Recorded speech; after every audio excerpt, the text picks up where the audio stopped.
আসসালামু আলাইকুম। আজকে আমরা যাচ্ছি নাটোর তেবাড়িয়া হাটে। এই যে দুই খাসি দেখতে পাচ্ছেন, এই দুই খাসিকে বিক্রি করতে যাচ্ছি।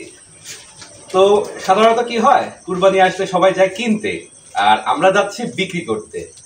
এই যে লাল যে খাসিটা দেখতে পাচ্ছেন, মাশাআল্লাহ অনেক সুন্দর খাসি।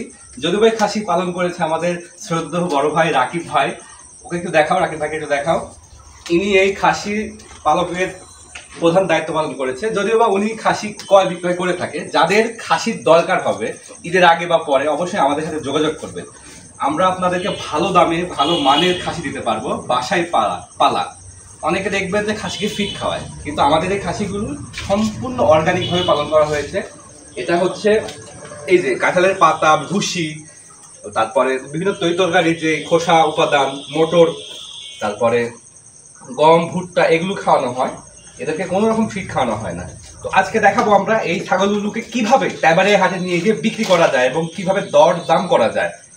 আর আমরা অনেক ছাগল দেখেছি, যদিও বা এই ছাগলগুলো অত্যন্ত শান্তশিষ্ট ছাগল। এদের তেমন জেদ নেই, তবে খুবই ভদ্র। এই যে বলতে বলতে আমাকে জিঝাতে আসছে। আসলে মিথ্যা প্রশংসা করতে গিয়ে আমি এখনই ছাগলের ঝিস খাইতে লাগছিলাম। এই যে মাশাআল্লাহ, ছাগলের দেহ দেখেন, যে কারো চোখে লেগে যাবে ছাগলের দেহ। অনেক সুন্দর, ফ্যাবিউলাস।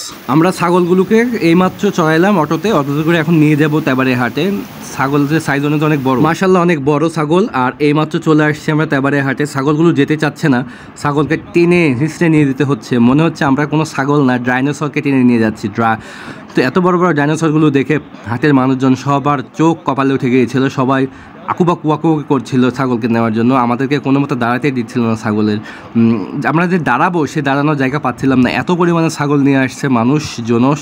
আর এত পরিমাণে ভিড় দেখলে বুঝতে পারবেন। এই যে চারদিকে দেখুন কত ছাগল, প্রায় 10,000 ছাগল নিয়ে এসেছিল সেই দিন। তবু তাদের মধ্যে অন্যতম ছিল আমাদের এই ছাগল দুটো। এই ছাগল দুটো এত পরিমাণে ঘাবড়ে গিয়েছিল এত ছাগলকে দেখে যে আমরা এসে উপস্থিত হলাম হাটের মধ্যে। এখন আমরা ছাগল বেচা কেনা করবো, দেখি কে কেমন দাম বলে। এই যে আমার সাথে আছে ছোটো ভাই বিজয়, সাথী ম্যান।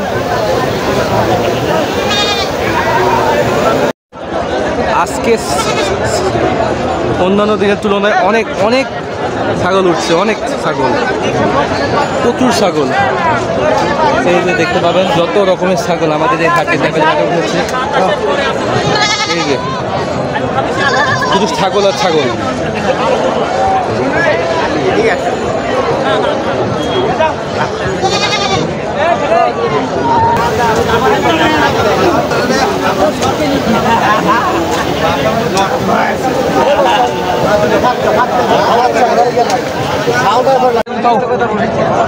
লিও না আমাদের ভাই হাতে লিখে ছাগলের যে তেবাড়িয়া হাট, এই হাটে সে লেখার কাজ করে। যাই হোক, আজকে আসছি ভাইয়ের কাছে, ভাই। অবশেষে আমাদের ছাগলটা বিক্রি হয়ে গেছিলো এবং এই ইমতিয়াজ নামের যে ছোটো ভাই, তার কাছে আমরা ছাগলের লেখার কাজটা সেরে ফেললাম। আর ছাগলের ভিডিওর সময়, ছাগল বিক্রির সময় ভিডিও করতে পারি নাই, কেননা সে সময় দামাদামি করতে হচ্ছিল, তার জন্য সরি। আর এই যে ছোটো ভাই, সে আমাদের ছাগলের লেখার কাজ সম্পূর্ণ করলো, আমাদেরকে রসিদ দিয়ে দিয়েছে। আর এক কথা না বললে না, ছাগলের হাটে এত পরিমাণে দালাল। আপনি যখন বিক্রি করতে যাবেন তখন দেখবেন পাশে থেকে হুট করে বলবে এত দামে বিক্রি, এত দামে ছাগলের দাম, দাম তো কম, ছাগল তো দাঁতে নাই। আবার এইভাবে ধাপ্পা মেরে একদম দালালে এসে মাথা ঢুকিয়ে দিয়ে ছাগলের দাম কমিয়ে দিবে। আবার আপনি যখন কিনতে যাবেন তখন হুট করে পাশ থেকে এসে বলবে ছাগলের দাম এত হলে দিবা, তখন আপনার কেনার বাইরে, অর্থাৎ সাধ্যের বাইরে চলে যাবে। তো হুশ করে আপনারা ছাগল কিনবেন, আশেপাশের কোনো মানুষের কথায় প্রচলিত না হয়ে আপনারা নিজের বুদ্ধিমত্তা কাজে লাগিয়ে ছাগল কিনবেন। তারপরে আমরা চলে গেলাম গরুর হাটে। যেহেতু ছাগল বেচা আমাদের শেষ, তাই একটু ভাবলাম গরুর হাটটা ঘুরেই আসি এবং গরুর লাত্তি গুতা খেয়ে আসি। যাই হোক, আমরা তেবাড়িয়া হাটে গরুর হাটে চলে গেলাম। এখানে দেখতে পাবেন বাঁধা রয়েছে সারি সারি অনেক রকমের গরু, কালো, কোনোটা সাদা, কোনোটা লাল, কোনোটা বাদামি। যাই হোক, গরুগুলো আমার তেমন পছন্দ হয়নি। গরুগুলোর সাইজ মাথায় ছিল। আর সত্যি কথা বলতে কি, সামনে যে গরুগুলো দেখেছেন সেগুলো সব দেশি গরু, কিন্তু এই যে এই গরুগুলো দেখতে পাচ্ছেন এগুলো হচ্ছে ক্রস গরু। এগুলো তেমন রাগি না, কিন্তু অনেক বড় ছিল গরুগুলোর অ্যাপ্রক্সিমেটলি দাম ছিল প্রায় 1,70,000, 60, 80 এমন দাম ছিল ভ্যাটেজে। তবে আমি হতাশ হয়েছি, তেবাড়িয়া হাটে তেমন পরিমাণ গরু দেখতে পাইলাম না। আর এই যে কেচি গেটের সাথে যে গরুগুলো বাঁধা হয়েছে, তেবাড়িয়া হাটে সবচেয়ে বড় গরুগুলো সাধারণত এগুলোই ছিল, যেহেতু আমি পুরো হাট ঘুরে দেখেছি। গরুর মধ্যে তেমন তারতম্য লক্ষ্য করি নাই, আর তেমন কাস্টমারও ছিল না গরুর হাটে।